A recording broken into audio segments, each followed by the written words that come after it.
Hello दोस्तों, कैसे हो आप सब। Welcome back to job university में प्रकाश। ईपीएफओ एसएससी की 18 अगस्त की शिफ्ट 1 एंड शिफ्ट 2 की एग्जाम ओवर हो चुकी है। तो चलिए बात करते हैं एग्जाम में किस टाइप के क्वेश्चंस पूछे गए थे। साथ ही साथ यहाँ बात करेंगे गुड अटेम्प्ट क्या रहने वाला है, सेक्शन वाइज गुड अटेम्प्ट क्या रहेगा एंड ओवरऑल गुड अटेम्प्ट क्या रहने वाला है। और जनरल अवेयरनेस के जो क्वेश्चंस पूछे गए थे उसकी एक सेपरेट पीडीएफ मैंने टेलीग्राम चैनल पे डाली हुई है, तो आप टेलीग्राम चैनल की लिंक आपको डिस्क्रिप्शन बॉक्स में मिल जाएगी। आप वहां जाके सारे जनरल अवेयरनेस के क्वेश्चंस एक जगह पे देख सकते हो।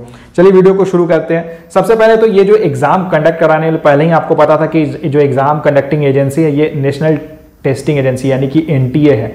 तो एग्जाम का पैटर्न एसएससी के जैसा ही रहने वाला था एंड वैसा ही यहाँ पे देखने को मिला है। एग्जाम के क्वेश्चंस एंड पैटर्न बिल्कुल एसएससी के जैसे देखने को मिले हैं।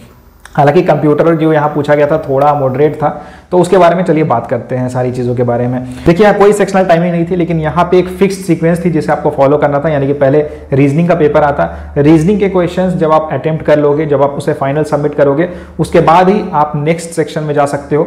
एंड यहाँ जंप बैक आप नहीं कर सकते। यानी कि अगर आपने ये सोचा कि भाई कुछ क्वेश्चन इसमें अगर नहीं बने तो बाद में मैं आके करूँगा, तो वो यहाँ पॉसिबल नहीं थी। तो पहले रीजनिंग के क्वेश्चन थे, फिर जनरल अवेयरनेस, उसके बाद क्वांट, उसके बाद इंग्लिश एंड उसके बाद कंप्यूटर नॉलेज। तो ये आपको ध्यान देना है कि यहाँ कोई जंप बैक की ऑप्शन यहाँ पे आपके पास नहीं रहता। यानी कि एक सेक्शन आपने अगर सबमिट कर दिया तो आप दोबारा उस सेक्शन में नहीं जा सकते हो।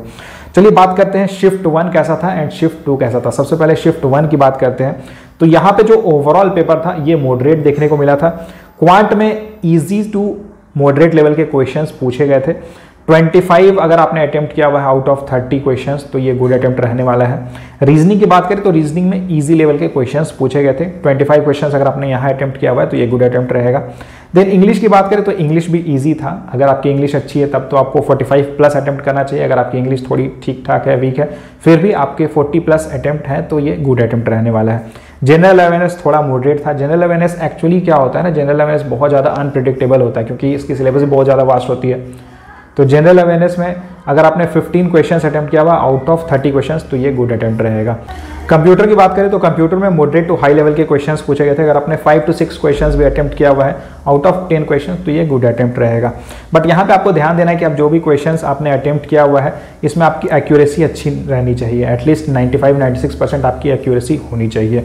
ओवरऑल पेपर मॉडरेट था। गुड अटेम्प्ट अगर बात करें ओवरऑल पेपर की, तो शिफ्ट 1 में अगर आपने 100 से लेकर 110 तक, 112 तक अगर आपने अटेम्प्ट किया हुआ है आउट ऑफ 150 क्वेश्चंस, तो ये गुड अटेम्प्ट रहने वाला है।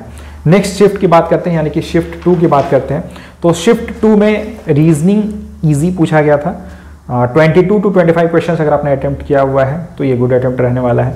देन जनरल अवेयरनेस की बात करें तो general awareness easy to moderate level का था।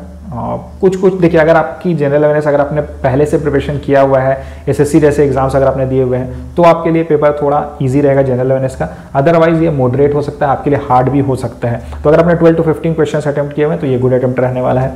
देन अगर बात करें क्वांट की, तो क्वांट मॉडरेट लेवल का यहाँ पे पूछा गया था। अगर आपने 22 to 25 क्वेश्चंस भी अटेम्प्ट किए हुए हैं तो ये गुड अटेम्प्ट रहेगा।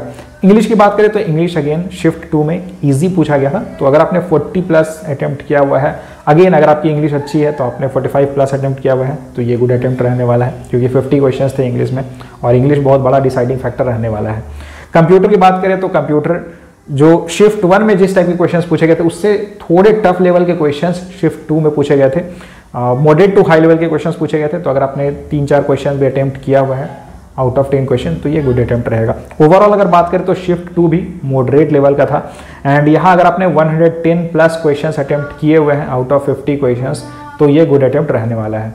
शिफ्ट 1 एंड शिफ्ट 2 में जितने भी जनरल अवेयरनेस के क्वेश्चंस पूछे गए हैं, जितने भी मुझे मिल पाए हैं, सब मैंने एक सिंगल पीडीएफ में टेलीग्राम चैनल पे डाल दिया है। टेलीग्राम चैनल की लिंक आपको डिस्क्रिप्शन बॉक्स में मिल जाएगी। आप वहां जाके सारे जनरल अवेयरनेस के क्वेश्चंस देख सकते हो। एंड अगर आपकी एग्जाम आगे आने वाली है, यानी कि आगे आने वाली डेट्स में होने वाली है, तो आप देख लेना किस टाइप के क्वेश्चंस पूछे गए हैं एंड उसके अकॉर्डिंग आप अपनी तैयारी कर लेना, क्योंकि जनरल अवेयरनेस भी बहुत बड़ा डिसाइडिंग फैक्टर रहने वाला है। जनरल अवेयरनेस और इंग्लिश अगर आपकी स्ट्रॉन्ग है तो आपके सिलेक्शन के बहुत ज़्यादा चांसेस रहेंगे। बहुत सारे कैंडिडेट्स को कन्फ्यूजन हो रहा है कि सर कोई सेक्शनल टाइमिंग नहीं है, तो आप थोड़ा बता दो कि किस सेक्शन को कितना टाइम देना है। तो देखिए, रीजनिंग को आप 20 मिनट्स दे सकते हो, जनरल अवेयरनेस को आप मैक्सिमम 10 मिनट्स दे सकते हो।